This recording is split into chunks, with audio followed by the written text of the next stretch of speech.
Good evening, everyone. Thank you to the folks in front. You already know what it is. All right, come on. It's a call and response type of thing. All right. Good evening, everyone. Good evening. Thank you all. Welcome to the Howard Thurman Center for Common Ground. My name is Nick Bates, Associate Director here in the Howard Thurman Center.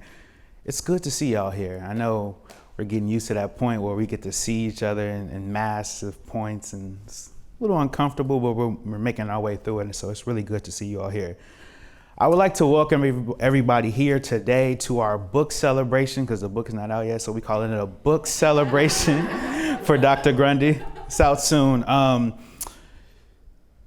Doing a book celebration for Dr. Grundy's forthcoming book called Respectable, Politics and Paradox in Making the Morehouse Man. Really excited to do this because we have the opportunity to do this with faculty and staff and students, and many of Dr. Grundy's beloved students are in the audience today. Now, I'd be remiss to tell you that this is a special occasion for us because we get to do this in the Howard Thurman Center. It's very important because Howard Thurman was a Morehouse man. He was a graduate in the class of 1923. And I must say, upon graduation, his contemporaries, his classmates considered him a sort of the ideal of the Morehouse man, is what they wrote in the yearbook about him. And so I think it's important to talk about that because in the book, Dr. Grundy talks about very many seminal figures in Morehouse history that are Morehouse men, such as Benjamin E. Mays, John Hope. Of course, Martin Luther King Jr. must be mentioned as well when we talk about Morehouse. In many cases, folks refer to the triumvirate of King, Mays, and Thurman as sort of the theology of Morehouse. And I think that's reflective of how you see the culture of Morehouse being created. But I really want to hone in on what you'll see in the video that we'll play after I'm done speaking. You'll see some different rituals, ceremonies that are part of Morehouse's history. But most notably, I want to highlight this one. Since 1996, there has been an annual parting ceremony that occurs at Morehouse. Parents and their students participate in a chapel service at the Martin Luther King Jr. International Chapel.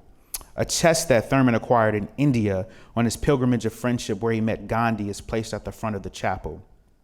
While African drums are playing, parents write their hopes for their first-year students on note cards. They then spend some time being reflective and acknowledging how their love for their sons requires them to let go and allow them to become men, a theme of this book. Outside of the chapel, there's a crypt inside of an obelisk that houses the ashes of Howard and Sue Bailey Thurman. Two parents are selected to carry Thurman's chest into the crypt where it remains overnight.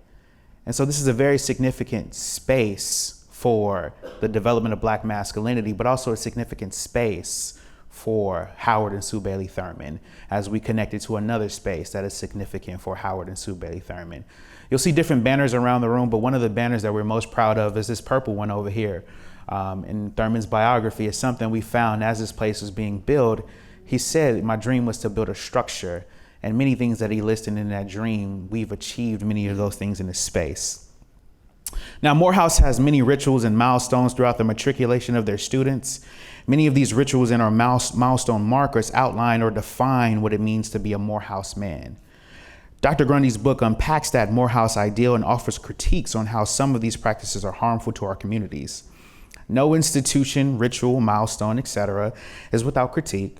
And after all, Thurman offered a bevy of his own critiques against Morehouse and some of those seminal figures throughout his lifetime. And so it's important that we make those connections. Without further ado, we're gonna play this video for you all. And then after this video, we'll bring our faculty to the stage. We'll have some conversations, some dialogue. We'll bring another group to the stage of our students and have some conversations and some dialogue. And then we'll have some Q&A at the end, and then hopefully you all stay around for the reception. I think the food is good. I should know we paid for it, so it should be good. And hope you all enjoy the event.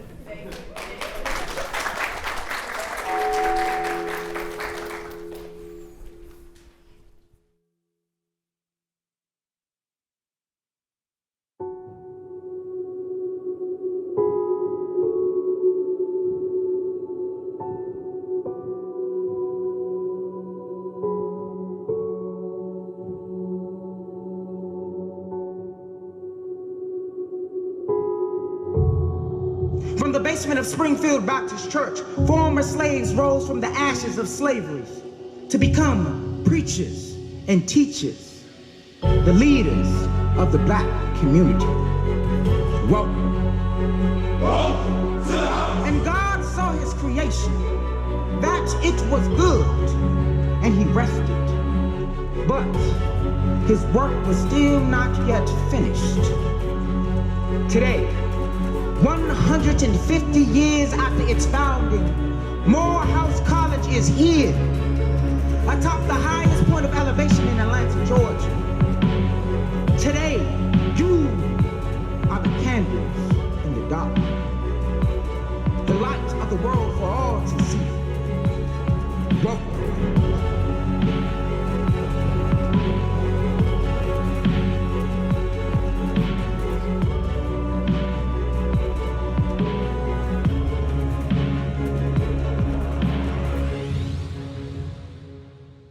Welcome.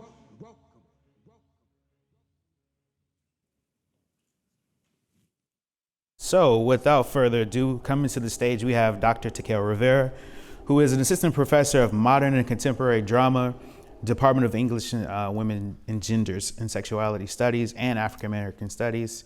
We also have Dr. Heba Goried, who is the Mormon Simon Assistant Professor of Sociology. And of course, our featured guest of the night, we have Dr. Saida Grundy, Assistant Professor of Sociology and African American Studies. You all welcome to the stage.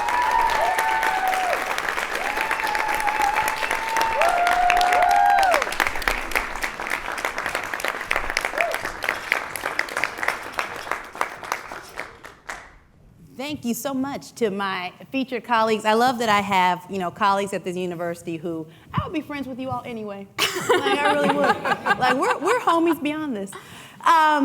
Really thank you to the Howard Thurman Center. I mean, this has been, excellent. When you're in the trenches of writing these books, sometimes you're so far into the forest that you forget, like, oh, this is gonna come out at some point. And so to have, my own university and Howard Thurman Center, which is really important to me, welcome and celebrate this, it means the world to me. So thank you all. Yeah. It is such a tremendous honor to be up here celebrating you today and celebrating this brilliant book. For those of you who have not had the chance to read it yet, Saida is a phenomenal writer and a phenomenal thinker, and all of that brilliance is really captured in the pages of this book that I've had the chance to read drafts of and then had a sneak peek at the final copy of. And something just to start us off that I would love for you to talk about is that, the three of us on stage are actually book siblings. Yes. We have, yes, we're twinsies. we have books coming out in close proximity to each other, but more than that, we're book siblings in the sense that all three of us, coming from, minoritized backgrounds, coming from racialized backgrounds, are people who have written about people who share similar identities to us. And as we know as sociologists, right, who you are shapes what you see, shape how people respond to you as a researcher, as a learner, as somebody who is trying to build off of others' experiences. And I'm wondering if you could tell us a little bit about what it is you saw and how it is that you, as Saida Grundy, a PhD student, but also a Spelman grad, also a Black woman, shaped what it is that you saw. Yeah, I mean, for this, that's such an important starting place to talk about this book, because I was you all's age, our students' age, our undergraduate students' age, when this book was basically born for me. And it was born out of my faculty. So let me tell you a little story. So when I was a sophomore at Spelman College, so Spelman and Morehouse are next door to each other. Unofficially, they are brother sibling schools. So, and socially, they operate as one big school. Like, we call it Spell House, that's our nickname. So when I was in my undergraduate sociology methods course, we had to choose a project for our ethnography. Ethnography is like the study of, of people, the study of, place. And my friends in this methods course basically put me up to a dare, my classmates. They said, Saida, go audition for the pageant, the Miss Maroon and White pageant at Morehouse. They said, that should be your project, report back. So I go and I interview, and mind you, I am like part feminist malcontent, but I also was an editor at Morehouse's paper. So to say I was known, I was very known. So I show up for this interview where you're supposed to be interviewed by like 5 people. There are like 25 people show up for my interview. It was like this. It was like this. It was a tribunal. Wow. All that to say, the joke went too far, and I ended up in the pageant, which I was mad about, because it was like, now I gotta buy a dress? Like, I was like, I don't wanna spend money. I end up in the pageant, and I end up winning the pageant. It went way too far. Of course you did. The joke was on me. But in really being embedded in all the rituals of Morehouse, so once you're Miss Morehouse College, you're like in it, right? You are like the figurehead of all their rituals, and you are, you're the feminine prototype of a masculinist ideal, which if you know anything about me was sort of ironic. So that's what really got me into this. So all that to say, in sort of unpacking, you get to see all of Morehouse's, basically, the ritual is up front, like you saw in this video. They're very, very invested in the image they present, but then you see what's behind the curtain, right? You see what we, in sociology, we might call, the back of the house. We call, behind the sociological curtain. And what I saw really was that in making this very narrow concept of black masculinity, this very narrow concept of what it is to be a successful, a good black man, that came at a very high cost.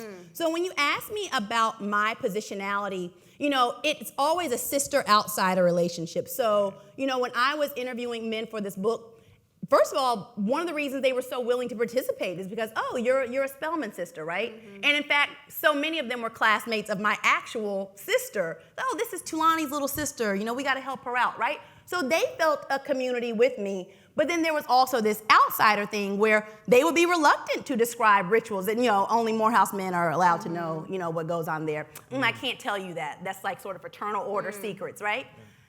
And I think my positionality is interesting because in sociology, we often study social problems in the scope of, we study people who know they have social problems, right? Homeless people know that being unhoused is a problem. Unemployed people know that joblessness is a problem. But when you are studying sort of up, and in this way I was studying gender up, I was studying men who had more patriarchal power than me, they did not see what they were doing as problematic. It's only through a feminist lens that you really see that. So there was always a positionality, and I'm very, being a black woman studying black men, there's always a critique and protect, right?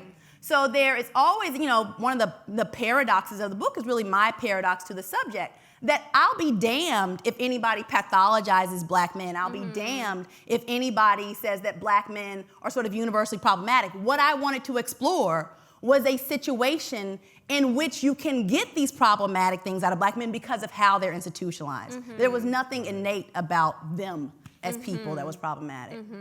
I love that, and I think what's amazing with what you just said, you're kind of illuminating the way that methodology itself is always political. Yeah, yeah. That you were the object of the narrative and you became the subject. Right? You were the object of the gaze and became the subject of the gaze. And it's just a wonderful reversal. So let's talk about the title. Yeah, sure. Your book is called Respectable. Yes. Obviously, it's about respectability politics. Yes.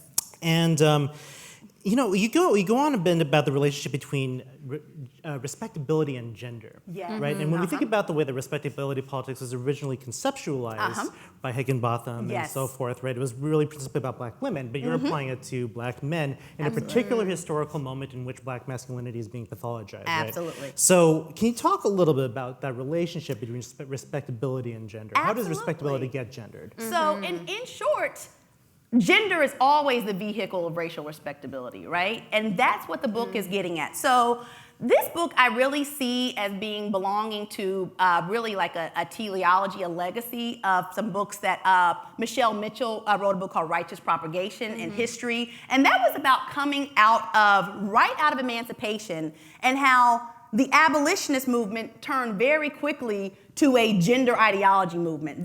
So in order to prove black people's citizenship, they had to do gender in these normative ways. And for us it seems like antiquated, but they were doing things like getting married too young is not respectable. Like you shouldn't get married as a teenager, right?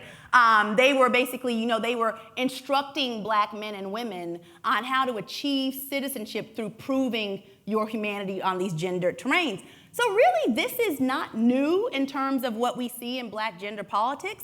And like Higginbotham, so if you all don't know Evelyn Higginbotham, she's a historian who argued that black women in the church used a political campaign of their own moral respectability to organize for Black uplift, right? You all, of course, use respectability politics as a term all the time, but that's where it comes from. My argument was that respectability is also a way of not just organizing for Black liberation, it's oftentimes a way of promoting a certain type of veil on Black imagery, right? So it's creating an idea that the only thing that's important about Black people is what's seen externally.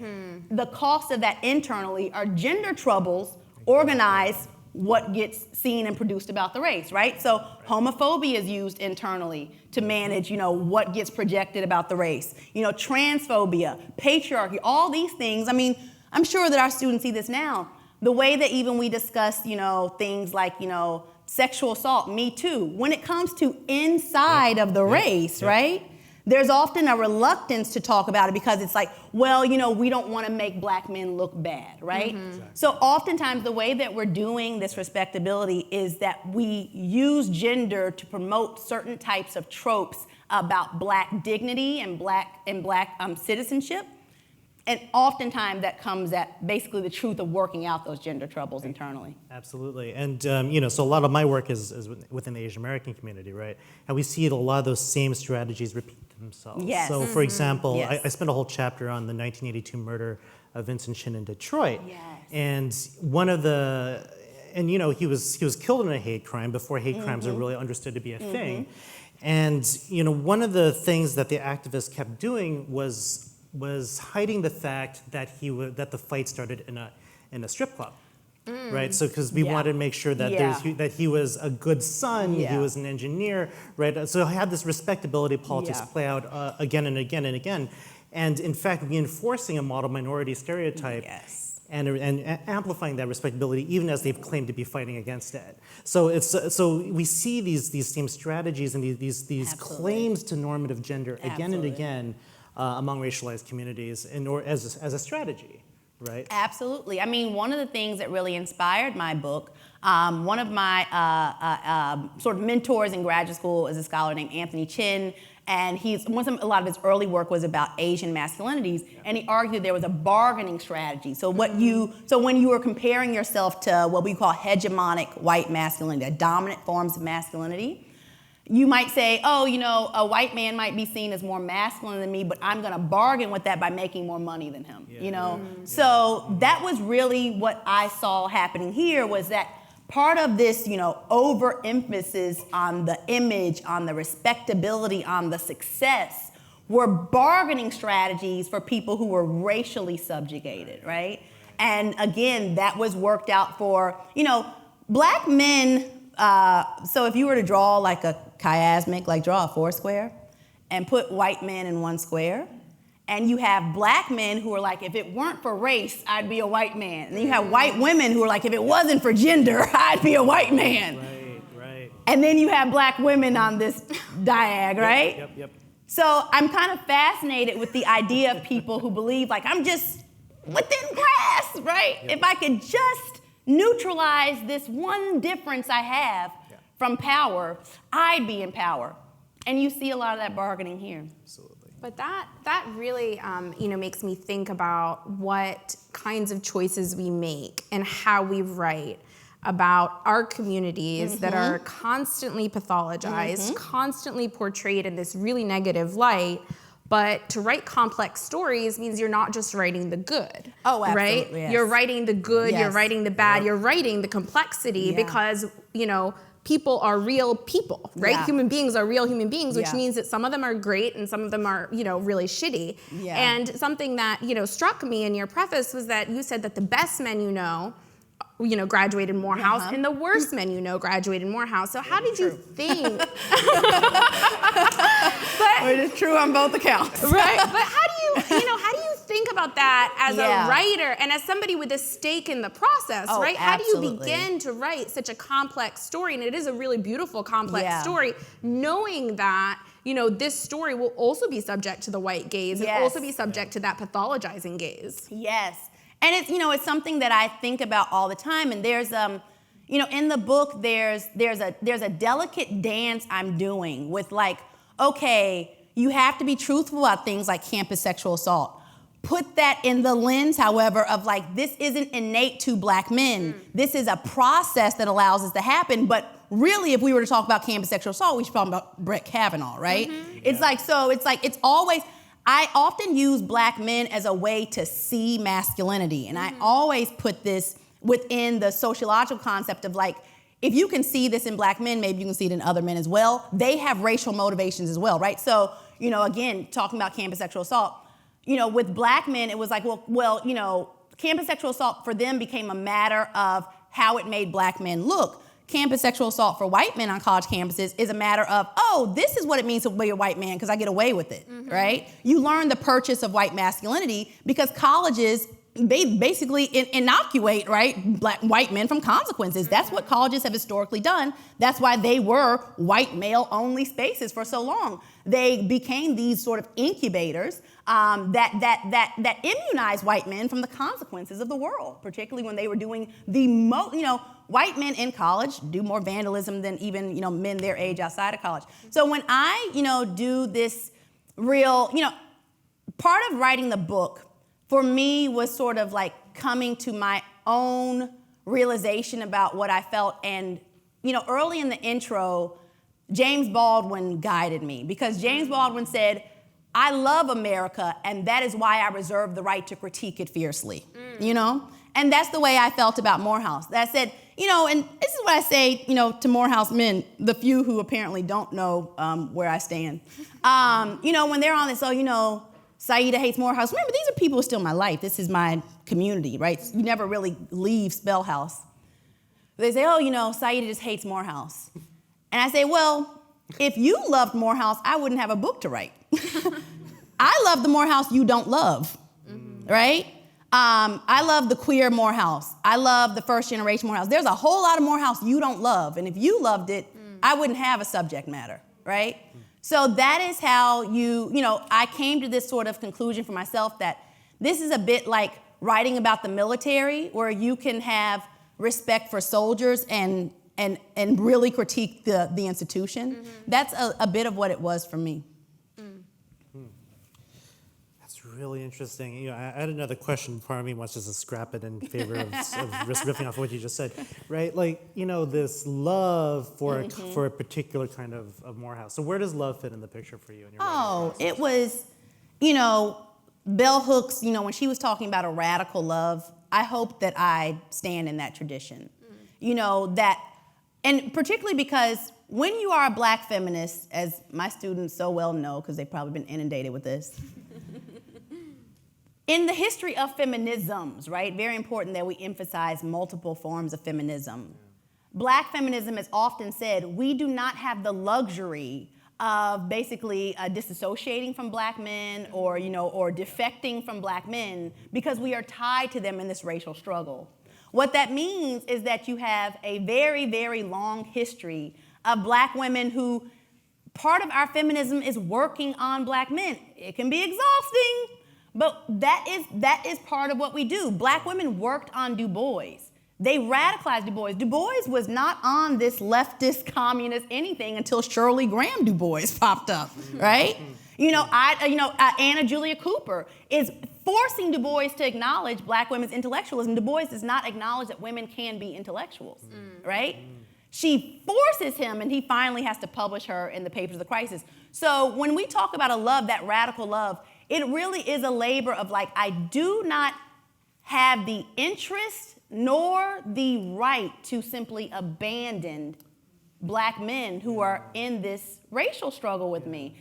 We do not have, you know, communities of solely women. I mean, maybe JP, but like we do not have communities of like, you know, like their gender segregation at the communal level doesn't really exist. So we are tied to, you know, you are tied to non-binary women, people in our community on racial lines, right? That's part of what happens here, is that it really is I come from a long tradition of black feminists working on, you know, men.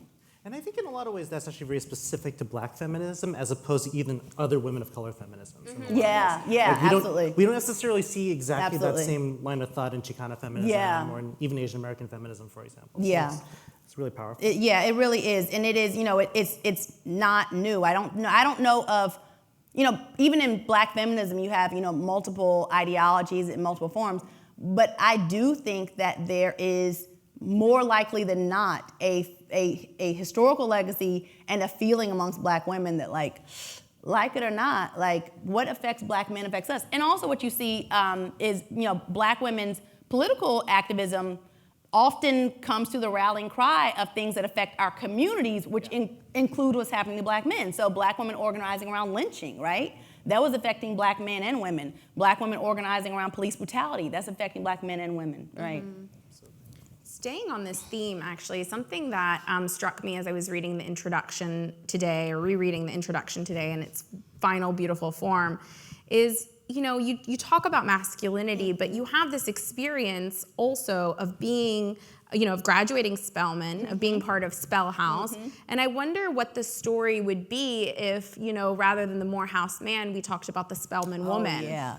And so, what does that, does, we talk a lot about Black masculinity, but what about Black femininity? And what does that, look like if you were to write a book, maybe a sequel? This is probably the question I get the most.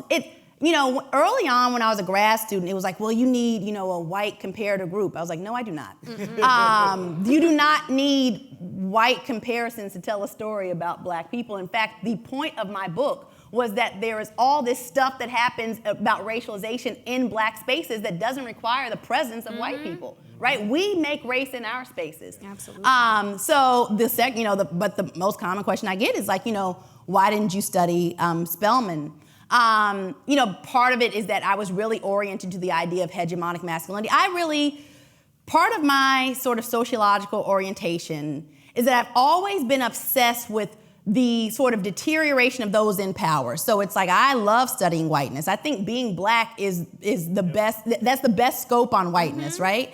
That I love the idea that in these hegemonic spaces, there is all this like contested fragility, dysfunction, et cetera, right? Like, this is why I watch crime shows all the time. I'm like, yes, white family dysfunction, right? Like, give me more, right? I'm like, he killed his wife. This is excellent, right? Like, I love it. But being, my feminist orientation was always that this thing, hegemonic femininity doesn't exist in nearly the same way that hegemonic masculinity does, right?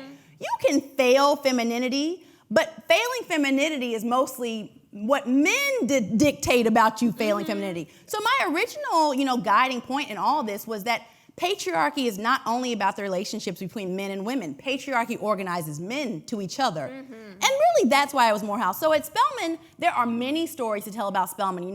For example, the Spelman I attended, feminism was a minority, right? We were sort of in fact, the faculty were so radical. The faculty were more radical than the students. Now at Spelman, if you do not identify as a feminist, you can go. Like the students now are like, oh no, we don't play with that like pick me anything. Like you can be out. It should be. Like it's like so Spelman has really emerged, and as much as the two schools are highly associated with each other, there seems to be a growing sense of like Spelman is more associated now with liberal arts women's colleges. It's a perennial leader amongst Black colleges, and Morehouse has had some different struggles. Some of those things are institution specific, and some of those have to do with the struggles of Black men in higher ed writ large. Fascinating. I think I'm gonna throw away the questions that I had, and because this is so much more interesting. So this makes me ask another question, which is, within whiteness, you just brought up whiteness, right? Yeah. No, you're all good.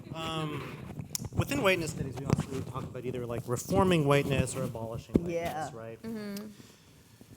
Let's talk about that in regards to masculinity. Okay. So is masculinity something that can be reformed, or is the liberation of both women and men to be found outside of the paradigm of masculinity altogether? That's a great one. So the radical in me says abolish all gender normativity. That may not happen in my lifetime. I do hope that in my immediate lifetime, there comes a sort of freeing of hegemonic masculinity. Like, I think about, my nephews and they're 9 and 10 years old. And I'm like, I really hope they, as emotionally expressive as they are, as sensitive as they are now, I really hope that's not something they feel they have to abandon in order to become men. I think all the time about like, and really it's Gen Z men who I find really like promising. I think that Gen Z masculinity looks far different from, the elder millennial masculinity. Y'all are like it's not. Y'all like, I'm oversold. They're like, you oversold. That is, it is. Maybe it's relative. Right. It is relative to straight up like when we came up, because like again, Bell Hooks, talks about this. Yeah. Coming up in our age, the repudiation of femininity is what made you a man. Like it was really like, it was, to use the language of the great sociologist Snoop Dogg, is like, we don't love them hoes, right?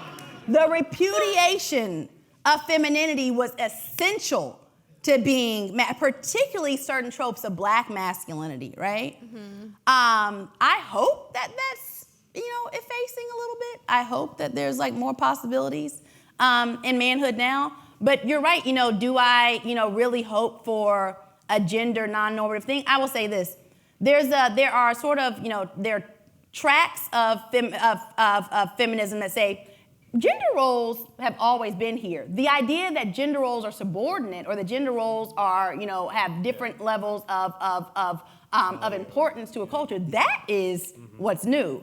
The idea, and that gender roles follow your body is what's new. There used to be, what you did is what gendered you. If you were a warrior, right, you could be a cis female, but if you were a warrior, you rolled with the men, right? Mm-hmm. If you took care of children, you were a mother, regardless of your gender. So I hope that we can get to that, certainly. I do think that in that sort of like organic, community sense, I hope that everyone has a place in which their contribution to these communities doesn't come at the expense of other people in those communities. And I think that's, what Morehouse is really challenged with. Mm-hmm. Staying on the same feminist theme, something that struck me as I read you, and your acknowledgement had me in tears, but that's a part of it, right? Is that it is a sort of a radical feminist approach to writing, to not segregate, who you are from what you see. And I wonder, as I read you, right, how that decision sort of shaped your writing in the sense that you definitely have a stake, a familial stake, right? You say, this is for my ancestors and this is for my descendants. Right. And how did that shape sort of, your writing process, the emotional process of putting words to the page? So, as my students will tell you, I'm a little history obsessive, right? And particularly, I think in sort of 100-year scopes. And the importance of writing for me is the importance of saying I was here, right? That, long after I am dust, being able to say, our ancestor, Saida Grundy, existed, and here is the book for it, and here was a black woman who wrote books. Because this is, what I, studied of, the Mariah Stewarts, the Anna Julia Cooper. I was always trained in the feminist tradition that although there's a celebration of black women, Sojourner Truth, making her speech, and there's a sort of fetishization of her broken English, but there's also a black feminist intellectual tradition that even predates that, right? So, black women were making written speeches as early as the 1820s. So for me, it really is, writing for me really is about the stakes that, like, I never want anyone to be able to open the analogs of history and say Saida Grundy wasn't ahead of her time. Well, that's they can't say that. I never want someone to say she was on the wrong side of history. Yeah. That is of the utmost. And in fact, I go to bed well at night knowing that my enemies are on the wrong side of history. Absolutely. That is great consolation to me. Absolutely. Absolutely. And, in that vein, right, we have a room full of students here. Yes. and many of whom might aspire themselves to be writers or to leave a mark in the same way that you've left a mark. And I wonder what advice you have for our Boston University students in terms of, writing their own stories and putting their own voices to paper in the same way that you did. Absolutely. Well, one is you all have so many more resources to do that now. And in fact, writing is so democratized that the only challenge you all have now is really just studying the craft, right? Because it's you can all get on, right? You want to publish a blog, you can go to Medium, right? You want to start, a Twitter thread, you just keep tweeting, right? You just add plus, right? So there's a way in which the real challenge for you all now is to remember the craft of writing. It's just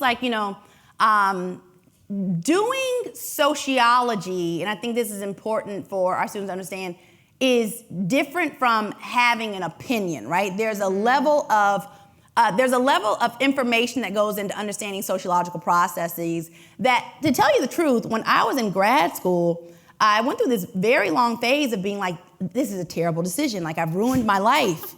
Going to grad school has ruined my life, because my thought was academic writing is teaching me to write in such a technical, mechanical manner that I'm costing myself writing in this way that, really conveys to a public audience. I was reading my friends getting published in Jezebel, and they're, at this point, they're in the New Yorker by the time we're in our 30s. And I'm it's costing me, they're writing so well. But I actually, after grad school, I was I don't regret a minute of it, because it is when I step onto the page, I don't just have an opinion, right? When I step onto the page, there's a level of expertise. When I read a book, it's different from when pundits who shall not be named read books, right? They can read whatever they want. They don't understand it in the arc that someone who's an expert understands. They don't understand it in the historiography, right? So in that way, I don't regret anything about the academic training. Even as I thought that it was costing me writing, it gave me so much. When you step onto the page, you have to say something. Don't be out there if you're not saying anything, right? And I like to believe that when I say something, it's like Nas, it was written, right? It's I meant what I said because I wrote it, and I back it up because I know what the hell I'm talking about, which is, we live in a time where knowing what the hell you're talking about is apparently a rarity. A rarity. A complete rarity. Yeah. That's amazing. How are we on time, by the way? We have, 5? Something like that? 5, okay. All right. Well, okay, so this was originally your dissertation, right? Yeah. So, and it's like how we renovated this. I pulled out all the studs on the dissertation. It looks do not read my dissertation. Do not for my sake, for my sake and yours. Do not be wow, she really sounded like an amateur hour. Do not read that dissertation. You evolve a lot as a scholar. It's really true. It's That's true. been my experience too. True. So talk about that conversion process. Yeah.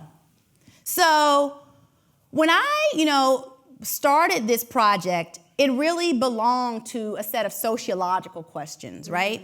And it particularly was at this thing of the Black middle class. And at the time, it was very innovative to study the Black middle class on basically cultural terms. And my argument was that, you can study upward mobility with housing, with employment, but we've really neglected the story of how gender is a vehicle of upward mobility for the Black middle class, and really the Black upper middle class in terms of my book. That worked for my dissertation. I think that was enough to prove that I was a sociologist.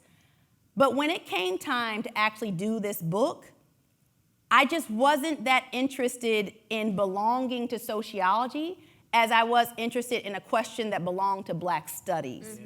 And I was just reoriented as an intellectual. And that question became, you may know, I'm super promiscuous, disciplinarily speaking. I am definitely a thought when it comes to disciplines. So I really it. I own it. I am for the world when it comes to discipline. So with that, I'm like constantly cheating on sociology with history. I'm constantly cheating with poli-sci. These are like my side bays, like this is like my thing, right? And what it became was there was a question in black political theory that was far more interesting to me, and sociology seemed behind. And that question, so I had read all this stuff in history, like I told you, Michelle Mitchell. I was reading all this stuff about basically how black leadership had been historically tethered to black middle-class men, right? That's a really strong connection in black history. In political science, there's a political scientist named Michael Dawson, and his thing was, how do we explain black voting patterns? Why do black people vote so similarly across race, across class, across region, et cetera? Thank you. And his thing was, well, black people have a linked fate. They share a sense that what happens to one happens to us all. Then Kathy Cohen, who is sort of my Beyonce, comes up behind that, and Kathy Cohen says, actually, it's not that black people reach a consensus, it's that some black people get prioritized politically. So for example, she took the AIDS crisis and she said, if you were to look at AIDS, which should have been at the top of black political agendas because it was disproportionately affecting black people, but which black people? Queer black people, poor black people, right?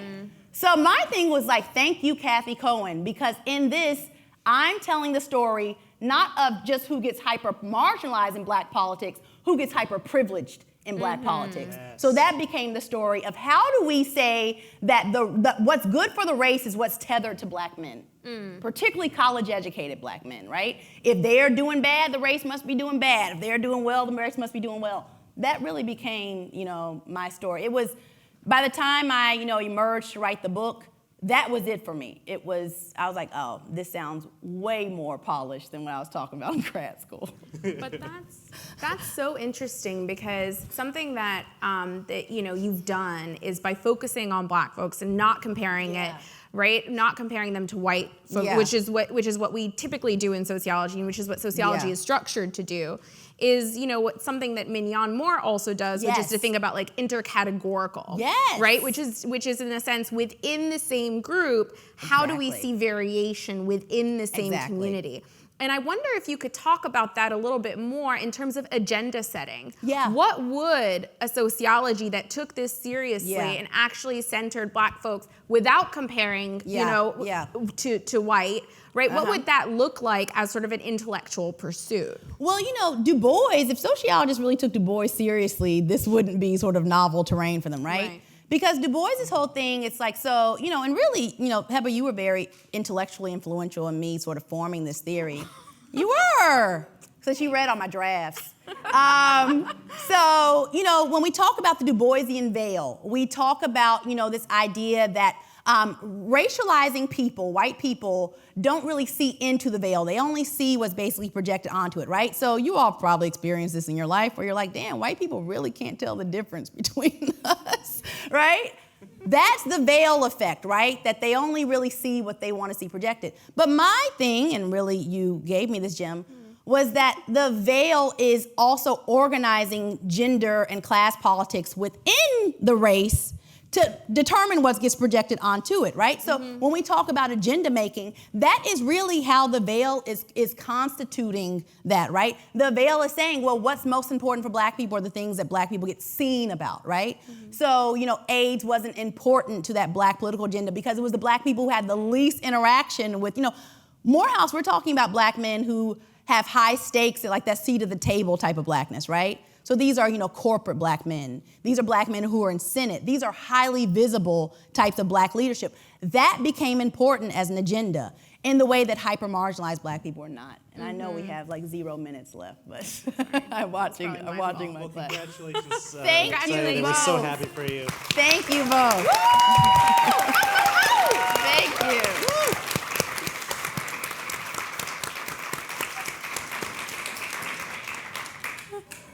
This is the part where I anecdotally say something about that, and I got no words. They took them all. So I will point you to this. We're going to bring Kelsey and Kajira on the stage, but I want you all to take a look at the monitors. There are images that are from inside of the book.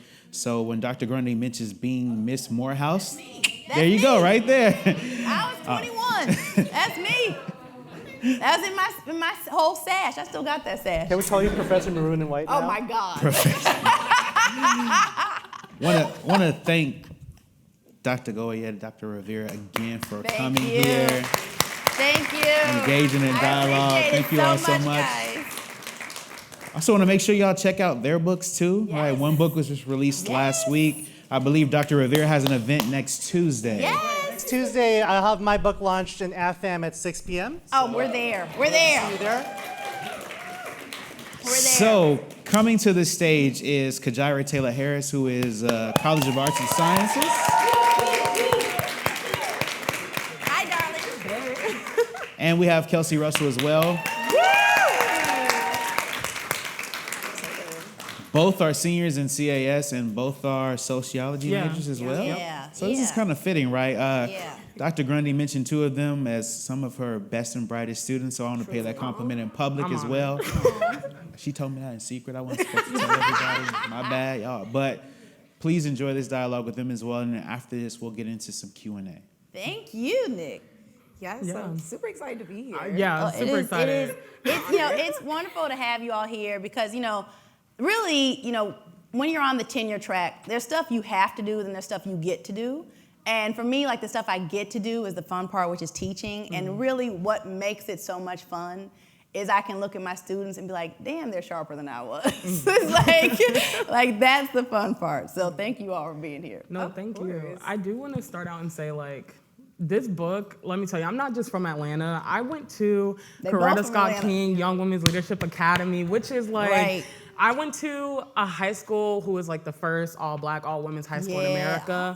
And meaning we were set up to be little Spelman. And my brother's school, who my brother went to, and all the men I've ever interacted with, mostly as I'm coming of age, have been best academy men who are little Morehouse little men. Morehouse, exactly. And so I was so excited, And that's really important that, Morehouse as a model actually has been a model for several secondary schools, right? So the idea of, when you look at Morehouse in the video, et cetera, you might be like, that's strange for higher ed. Why are they where's their dress code? Why are there so many rituals? It can feel much more like an academy. And in fact, that's one of my sort of critiques is they sort of treat these men as though they are high schoolers, right? Or they are, K through 12. And K through 12 often emulates the Morehouse model, which, maybe Morehouse should be a little more ahead of K through 12. I definitely think that Kajaira speaking, being from Atlanta, I'm from Atlanta as well, having almost past 4 generations living in Atlanta, I think that Atlanta exists as a canon almost. It's a different world. And within that canon, there's Morehouse. And even if you're in the Atlanta canon, even if you're connected to all the people, you can still be on the outside of Morehouse. Yes. So I know I grew up with friends all the time whose dads went to Morehouse. Yes. My dad didn't. He doesn't hang out with them when they hang out as Morehouse men. So I do want to talk to you. I was talking to a friend, and this was when he first started Morehouse. I was like, oh my gosh, you're going to be a Morehouse man. He's like, no, I'm a man of Morehouse. Not a Morehouse man. So I draw that distinction. Right. Yeah. So I would love to talk. I would love for the audience to kind of understand what that distinction is, and also how maybe not becoming a Morehouse man, but being a man of Morehouse can also affect your relationship with masculinity. Absolutely. So that's a great question because it's one of the, when I interview, 32 men. So one of the things that they repeatedly, they inundated me with is what their idea was of the Morehouse man. And the Morehouse man, for them, it's a brand, right? It is the idea that they are taken in as raw material into this, this facility, into this sort of factorial process, and they emerge as a product of the institution, right? So you're taken in, you are molded, crafted, and you become a Morehouse man, but until that point, you are a man of Morehouse. This is how much they emphasize the ritual. So college to them is not sort of a life phase, it's a ritualistic thing in which you have to come start to finish. The other reason they emphasize that so much is what I was getting into, which is many higher ed institutions stake their laurels not in how many students don't graduate, but in how many do graduate, right? So BU doesn't see it as a badge of honor that students don't graduate. I mean, most schools see that as hurting their ranking, right? If you're accepting students and not getting them through, like law school, if you ever go to law school, you'll get through law school. You know why? Because law school doesn't put anybody out. It hurts their numbers, right? But this is like a thing in higher ed. So Morehouse it's a culture unto itself. It's like it's part black college culture, but it's part just Morehouse culture in terms of they actually saw this as more of a gauntlet. Like, not everybody can be a Morehouse man. So you're a man of Morehouse until you've proven that you can get through these 4 years. That's a very different way of approaching higher ed, right? The idea that, attrition is not a problem, attrition is proof that some of us, it's like, what is this, the Marines, right? It's like, it was proof that some of us can get through it and some can't. So that really became one of the guiding principles of talking about the college, because disproportionately who didn't get through it were not just people who dropped out, right? I really call them push-outs, right? So there's this idea of, at Morehouse, the academic curriculum is on par with the cultural curriculum. So cultural curriculum, all schools function with what we often call a hidden curriculum. That means, although, you might say, the curriculum at BU is getting through this number of courses and showing up, but then there's a hidden curriculum, which is like, but you got to have a rapport with your professors, and like, you got to build these kind of things if you want letter of recs, right? Those are hidden curriculums. A hidden curriculum is like, well, when you go to class, you got to like participate, right? Yeah. These are things no one tells you. So at Morehouse, what sort of fascinated me is, while all colleges have a hidden cultural curriculum, their cultural curriculum was out front. And not only was it out front, it was on par with the academic curriculum in the sense that you could fail masculinity, quite literally. They had a trans policy that's basically like, if you are transitioning, you will not graduate here, because we do not graduate anything but cis men, right? So that was really fascinating to me, the idea that students were being pushed out on these things that had nothing to do with academics, right? That really became fascinating in terms of their construction of masculinity. Yeah. I did want to kind of shift gears a little bit. Sure. So one thing I was wondering about is, when we talk about masculinity, I know like all of us are on TikTok, and I don't know if you're on TikTok, but like... You won't know if I'm on TikTok. I lurk. You'll never know my name. So there's been a lot of like different conversations around like colorism when it comes to masculinity. And I did want to know like, what impact do you think colorism had on this conversation, especially at Morehouse? Yeah. And especially when we talk about masculinity is so heavily tethered to the idea of like dark skin. Yeah. So I think colorism is very, very gendered in terms of the effect it has on black women is different than what it has on black men. So, but this is fascinating because my respondents didn't talk about it as much, but I certainly think that, Morehouse does not exist in an island. Morehouse is really tethered to, and in part responsible for, creating Atlanta's black political structure, right? So Atlanta, if you all have not read the book White Flight by Kevin Cruz, I always recommend it to my students. It's the history of how Atlanta is a city in which there's sort of a different type of experiment. There's a white political power structure, but there's a black political power structure, right? And the idea that the reason Atlanta looks the way it does now is because basically black people are allowed to have their political structure. Now that political structure disproportionately was Morehouse men. So John Wesley Dobbs, whose grandson Maynard Jackson graduates Morehouse, Maynard Jackson's first black mayor of Atlanta. So these things, John Wesley Dobbs is called, the mayor of black Atlanta. In that old milieu of that bourgeoisie power structure, colorism was hyper-centric, right? So there's a way in which in Morehouse, it's like, even though I think masculinity allows for a little bit of a range, I'll tell you where colorism really came into it. It was their idea about femininity was very colorized, right? So this idea of, successful black men and what they were supposed to look like. So part of their, fetishization of Spelman women was the idea that Spelman women phenotypically looked a certain way that made them look good, right? Think about how we measure success. You all have probably seen this. Now it's changing a bit, but whenever we have black sitcoms, how do you know that the family is successful? The mom's light-skinned, right? Because apparently that is the trope. No successful black man wouldn't have that mark of distinction, right? And then somehow the daughter in the family be light as hell. And I'm like, this doesn't make no sense. This doesn't make no sense.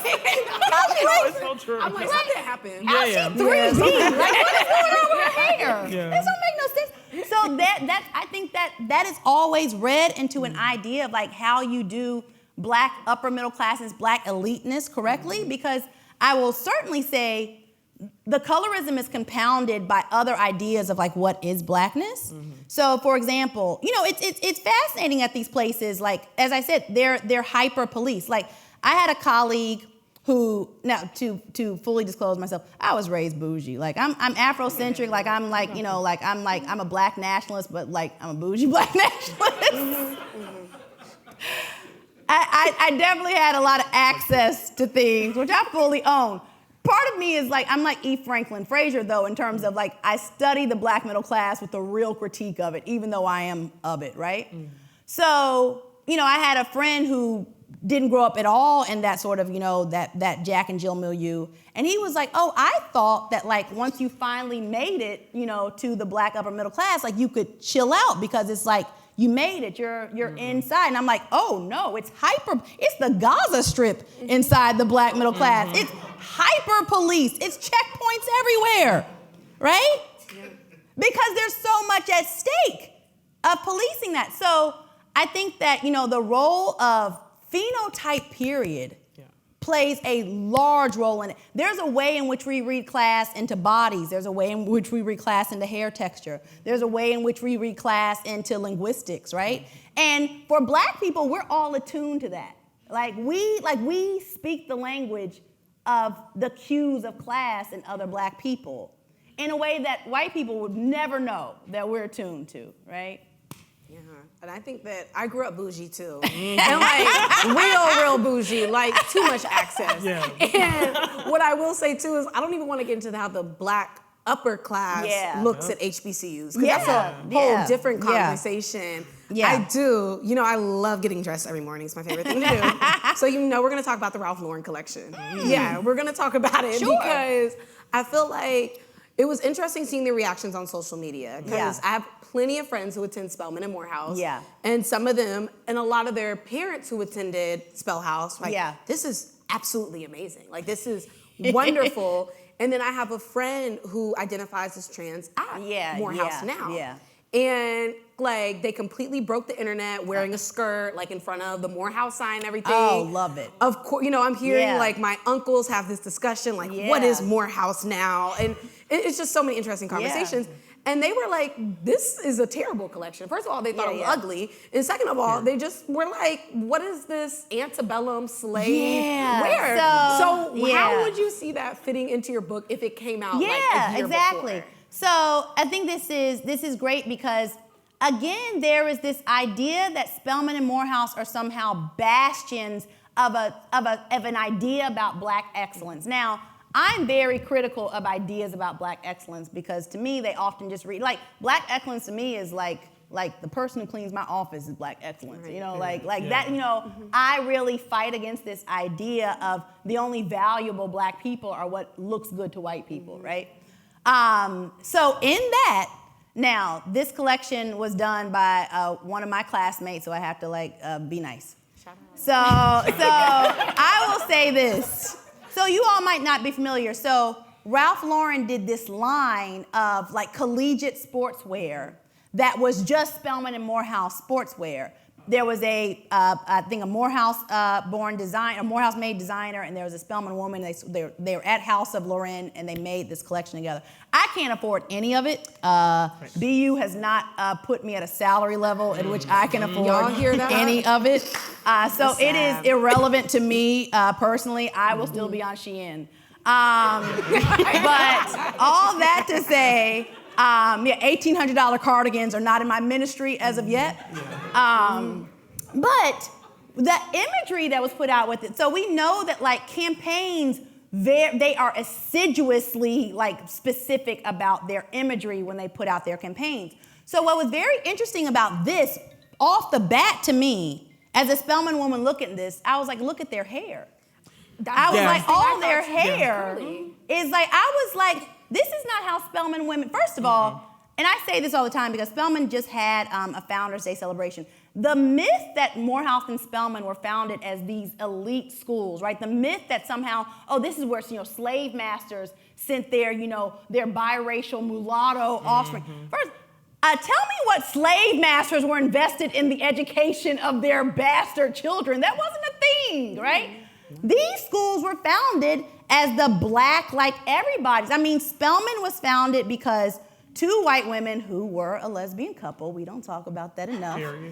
Harriet Giles and Fia B. Packard, they decide that they're gonna take Rockefeller's money and teach black women to read to make sure they read the Bible, right? It was this idea that you showed up at Spelman at the gate, and they had a high school, they had, at some point it was a small nursing school. The idea, though, that this was some sort of elitism is not a thing. I mean, Spelman really doesn't emerge as sort of, associated with black elites until well into the 20th century. Before that, it was like a charm school. Morehouse in the same way. When MLK was an undergrad at Morehouse, very famously in his papers, he says, this is ridiculous. He said, I ain't never met so many wannabe preachers in my life. He's like, as a preacher's kid, he is highly annoyed. He's like, this isn't academically serious. This is like a bunch of wannabe preachers. So I think there's a myth we tell about ourselves, and that campaign is part of the myth. I see our 1 minute mark. Yeah. Well, one thing I do kind of want to finish off with is just for the black women in the room, what lens should black women be reading this book? Oh, yeah. And just to add on to, what emotions do you think this will evoke out of us, too? Wow. Well, I think, as I've said, I think for all black women, it allows us to wrestle with the tension of we can sometimes lose ourselves in defending the race and defending black men. Sometimes, it seems like we defending them when they, ain't trying to help out, right? It seems like we are bearing the load. I think that it needs to be acknowledged that there are, even amongst these spaces in which black men swear that they are making, these exceptional, we're solving the problem.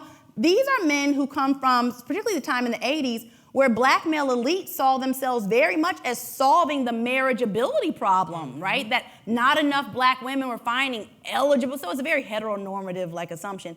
Not enough black women get marriageable black men. So our goal, right, is to restore black family heteronormativity by creating all these marriageable black men. And the assumption there, of course, is that somehow your college education makes you marriageable. I think that black women, if we were to really measure the race not about how black men are doing, we would say, the race has actually made some steady improvements because black women are actually steadily improved upon their mothers, right? Black women are certainly more educated than their mothers were. We're earning more income than our mothers were. We have, black women, definitely there's incarceration rates that are rising for black women, but black women's education rates are also rising. If we tell the story about the race that isn't just about what's happening to black men, it's a different story. But if we tell the story about for example, if you talk about BU student body and you say, it can't be that good, look at the gender ratio. There's so many more black women than black men. How did it become a zero-sum game that what's good for black women must be at the expense of black men? That's really what I was invested in tackling in the book. Well, congratulations Thank on this you. book. I'm so excited to read the final version. I wish we could talk about this for hours. But yeah. We'll see you next week. Yeah, we'll see you. We'll see you. Thank you. What am I supposed to say? It's amazing, right? So at this time, we will have some time for Q&A, about 10 minutes, because we don't want to hold people from getting some food and all of that good stuff. We have 3 mic runners in the room. Yay. 3 mic runners in the room. Kay Elise is over here in the jean jacket. Keyshawn is right here. And Taylor Emmaus is over here. So if you have a question, say it with your chest, go ahead and get a microphone, and hopefully Dr. Grundy will answer it.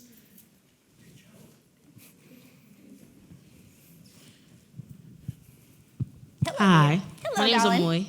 I wanted to ask, as somebody who's like really interested in writing, how challenging was it to like write and conduct like normal life at the same time? I feel like that's let me keep it a buck. So one of the things when you're faculty and you're ready to really write your book, you usually apply for fellowship, sabbatical, et cetera, because you actually need time off from the other things in order to write your book. Now, my sabbatical I call sabbatical because I was like stress eating all day long writing this book, right? And this was like pre-pandemic, right? I want to keep it. There were times, if it were not for, here's what I want you to know.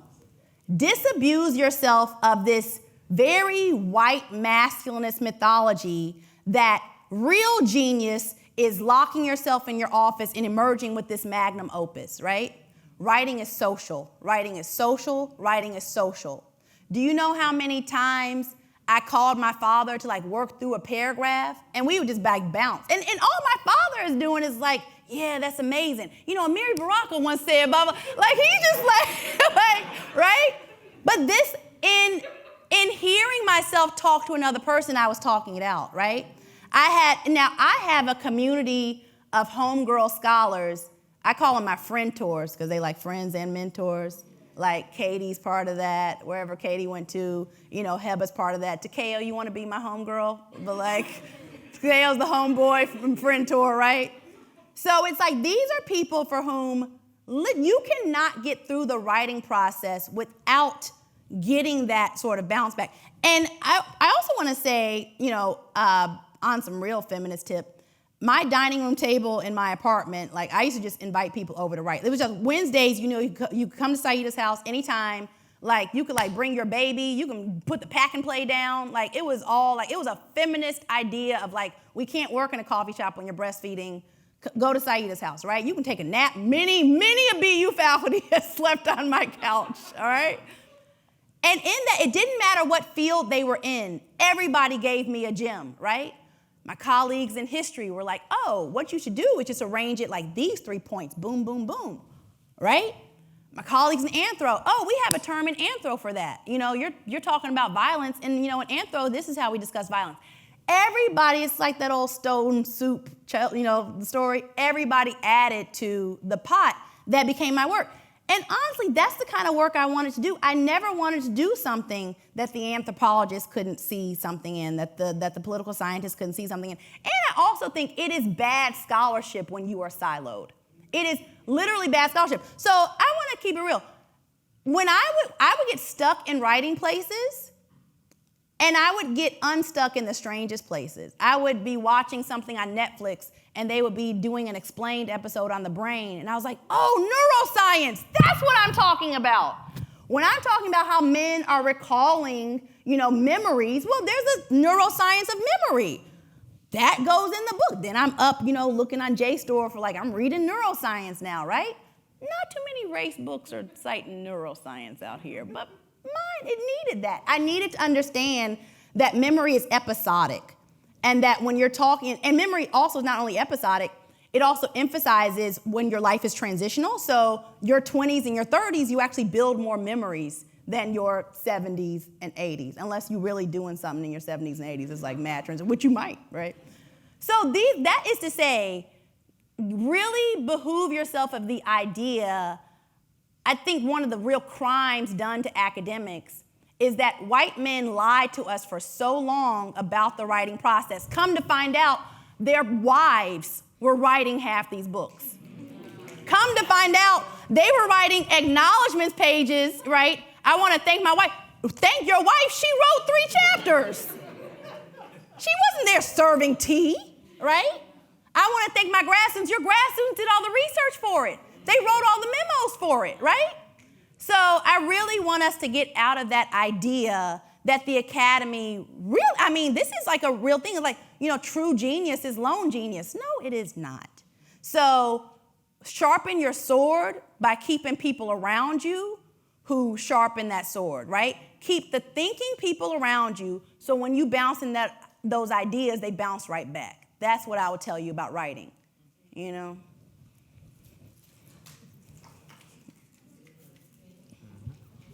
Hello. Hello, Hi. dear.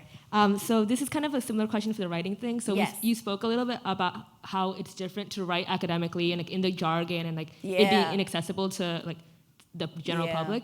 And so what kind of advice do you have for that in terms of like kind of balancing that you do have to talk or like, Yeah. you have to write sometimes in the jargon to get published, but then also to make sure that it's accessible to like other fields or even Yeah. like other like levels of education. Like, you know, like if as a first gen writer, then like how would my mom read this and still understand it versus like fellow peers in the field, things like that. So I want to tell you my philosophy on this, which is one, oftentimes, and I think this is again a great abuse of the academy, this vanity in which brilliant writing is inaccessible. That's bull, right?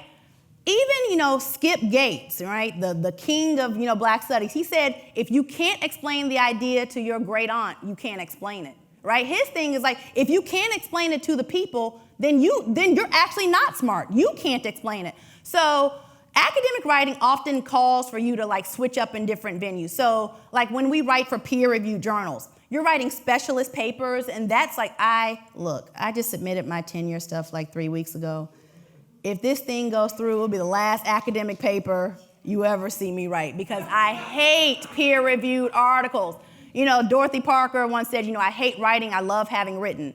The only thing I like about that process is that once I finish writing a peer-reviewed article, the ordering of steps, the ordering of your ideas, you're like, oh my God, now I'm a genius on this subject. Like I'm truly an expert on this subject now that I've written about it.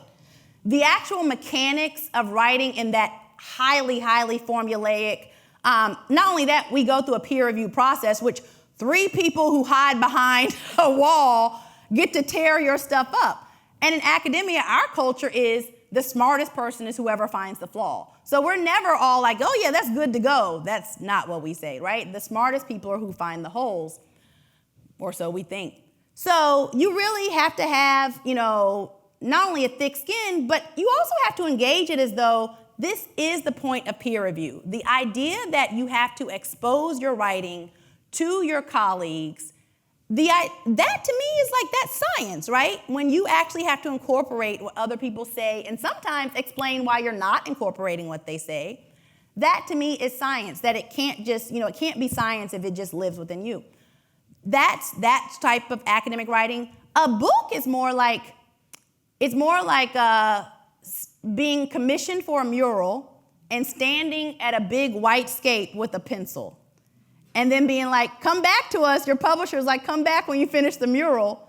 And you're like, oh my God, like I have to like decide what are the sections of this mural, what colors, what themes, what transition am I using? That is hard because it's hard and it's joyous because you have so much space, right? You really do have to approach the book as though like, well, for me at least, I'm an argument-driven writer. And my idea of what's a worthy argument is up here, right? So if I don't think my argument is smart and hot and worth talking about, my muse doesn't really show up in my writing. If I know the overall argument, I can get the chapters and break them down to sections. And remember, a book is really, it's a volume of things. Your dissertation is a volume of things. Your dissertation is 6 or 7 chapters, right? Approach it that way and make sure that the things are sort of cohesive. Yeah. Sorry, I don't know what time we still have. We might have 2 minutes. Might have 2 minutes.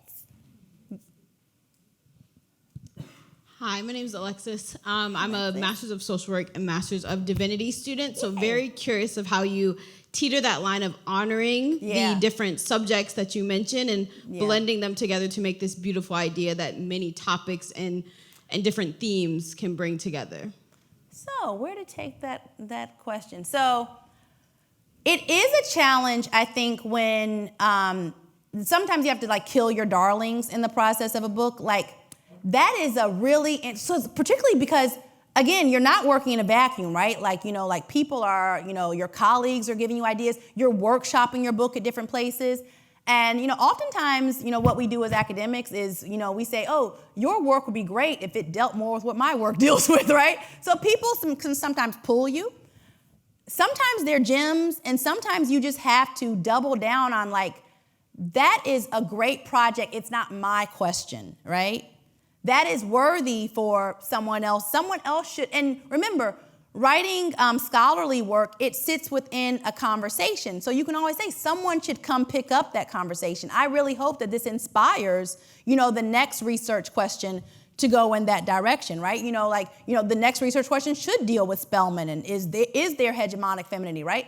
But you really have to own, and this takes a bit of confidence, but I also think it just, you get to a point where you sit on your own bottom as an academic, as a scholar, and you say, I'm driven by this set of questions, this argument, and this is the scope of it. Because as my advisor very well told me in grad school, he said, a good ethnography is a small ethnography. It has to be tight. You can't be doing ethnographies of sea to shining sea. It has to be tight. He's like, Tally's Corner, very famous sociological book. It's of a corner, one corner in DC. It's not of all DC, right? He's like, keep it compact. That you have to. you all see how I talk in class. So you have to own what stake you have, and then recognize that you are. So imagine you're in first grade and you get like a generalist knowledge, and you graduate from high school and your generalist knowledge gets better. When you go to grad school, you make a tiny dent on the outside, and that's contributing knowledge. But it's a tiny dent on the outside of that circle. You didn't expand the circle, you made a little dent in it. That's what your dissertation is.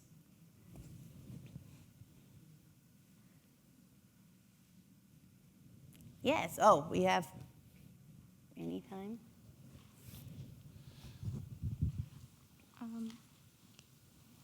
Kind of getting back to the premise of your book, yes. I was wondering if you could speak a little bit about the implications of these practices within the institution, because you spoke about how these men go on to be leaders and senators and corporate C-suite executives. So why is what you're studying so important to them as leaders in the whole world? So here's an epilogue that didn't make it into the book. So I found out 2 months ago that Morehouse got $1 million grant from Carnegie Mellon to study its issues with patriarchy and homophobia. And I was like, well, that's crazy.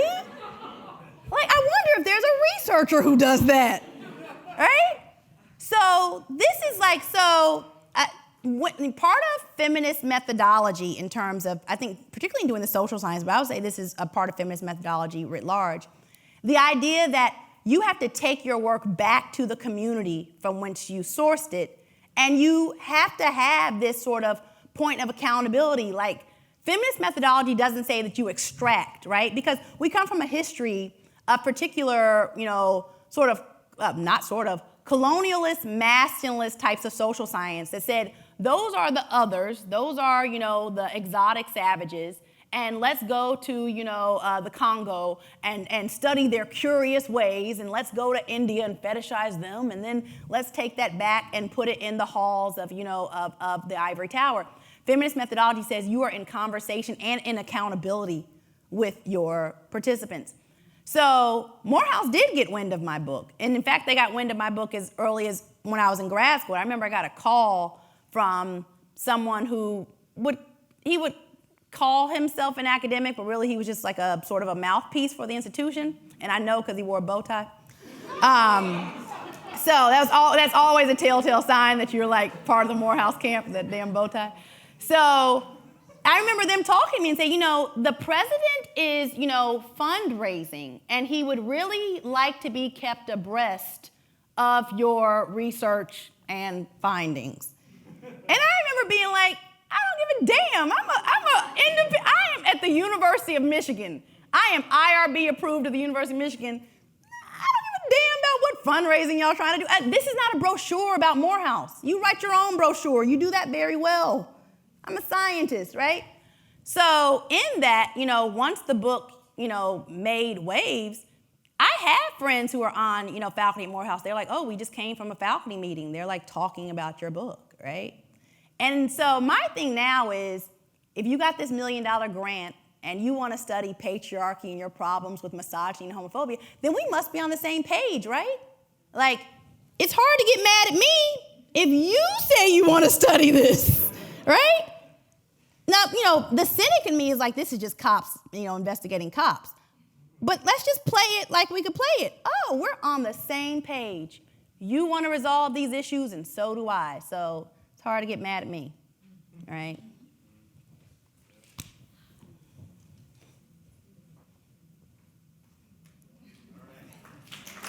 Thank you.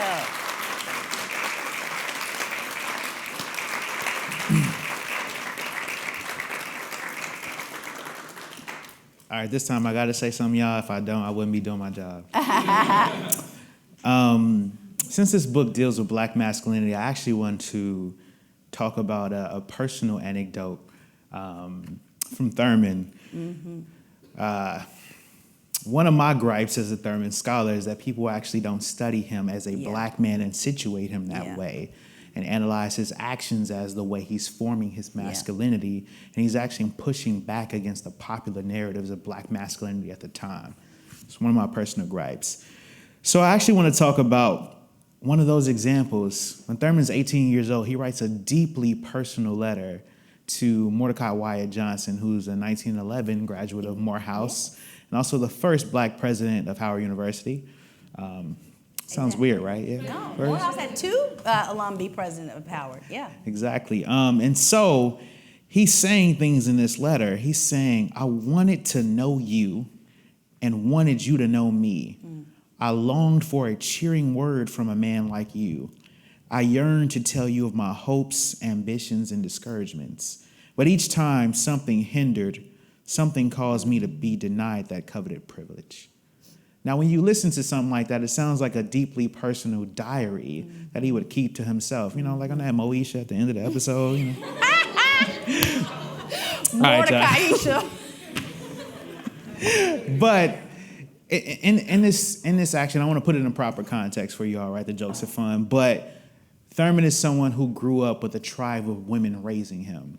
His father actually died at a young age. Most of his mentors and throughout school are actually women, his teachers. Mm-hmm. He's actually writing letters to because he's seeking mentorship. Mm-hmm. So in this case, this is Thurman. This is an example of Thurman actually seeking out Black men to mentor him because he valued and wanted some understanding and place to ground his idea of what Black masculinity is. Mm-hmm. I'm thankful we get this opportunity to discuss a book that situates that. When I came here to BU and I had the opportunity to spend so much time reading Thurman, it's too much in my head right now, I'll be honest with y'all. I tell the students all the time, Thurman is a voice that's talking in my head at all times. I don't study or read him, I experience him. And when I want to be petty, his voice gets real loud. Like so loud. I be thinking evil things and then Thurman just starts screaming in my head. These deep prophetic pauses he has. But I think it's important for us to have this opportunity to have this book. I was seeking somewhere to find a way to understand Morehouse as a site for how Black masculinity developed. And some people have pointed me in the direction of Dr. Grundy's work. I'm sorry I read your dissertation. See, now you're gonna be like, I know she's a fraud. But I think it's important to see, at least from my own understanding, I can see the seeds that were planted in that dissertation and how they sprouted into this beautiful flower and tree with the book. Thank you for the opportunity to read some of the book early. Thank you. And I want to end here. It's really important that we have someone charting out a path of understanding Black masculinity as it's situated within the race. It's really important that someone took on that charge. And some of the things that Dr. Grundy says in her book is that, I'm actually upset with sociology and how it's covered Black men throughout time. And I wanted to provide a platform that's more nuanced as we cover Black masculinity. Those things are important. It's also important that Dr. Grundy does in this book is she takes the conversations from some popular folks who actually discuss Black masculinity. There's some guys in there that I think shouldn't be mentioned in the book, but they in there. Shout out to you for giving them some, spotlight. I don't think they deserve it, but I think it's important as a scholar to do something like that, to show how thorough you are and show how your ideas can be tested and how you're thinking about the ways your ideas can be challenged. Yeah. So I'll end here. Again, I wouldn't be doing my job if I don't end with Thurman. So I'll end here. In his book, Disciplines of the Spirit, Thurman states this, and he states this over and over in different sermons, speeches as well. He says, any structure of society, any arrangement under which human beings live that does not provide the maximum opportunities for free-flowing circulation among one another works against social and individual health. Any attitudes, private or group, which prohibit people from coming into across-the-board contact with each other work against the implementation of the love ethic. So considered, segregation, prescriptions of separation, are a disease of the human spirit and the body politic. It does not matter how meaningful the tight circle of isolated security may be, in which individuals or groups move. The very existence of such circles, whether regarded as a necessity of religious faith, political ideology, or social purity, precludes the possibility of the experience of love as a part of the necessity of a person's life. As we leave this room, I hope we embrace love. And again, love doesn't have to be familial or relationship-based or anything like that. It's a very platonic thing. It's a very much a thing that can be systemic. So I hope we take some time to love one another at this reception out there, because we paid for this food. There's food out there, y'all. But I also hope the time that when this book comes out May 17, if you can afford it and you have access to it, you'll buy it. I know we'll buy some and we'll have some here in the Thurman Center if you want to rent them as well. Thank you all for coming. I'm going to say this real quick too. You don't necessarily have to get out of this room, but we want to thank the beautiful crew on the cameras and all that good stuff. We want to thank Nancy Mars, Nate Stelmach is here, BU Let's, BU Production, Preston Events, all of those good folks. They have to pack up. So we ain't kicking you out of this room. Right. But I shall say, a good Baptist preacher, he always says this, go in peace and sin no more. But if you do sin, be careful. I'm going to need you to be careful outside of these doors. Thank you all for being here. Thank you. Thank you, Dr. Grundy.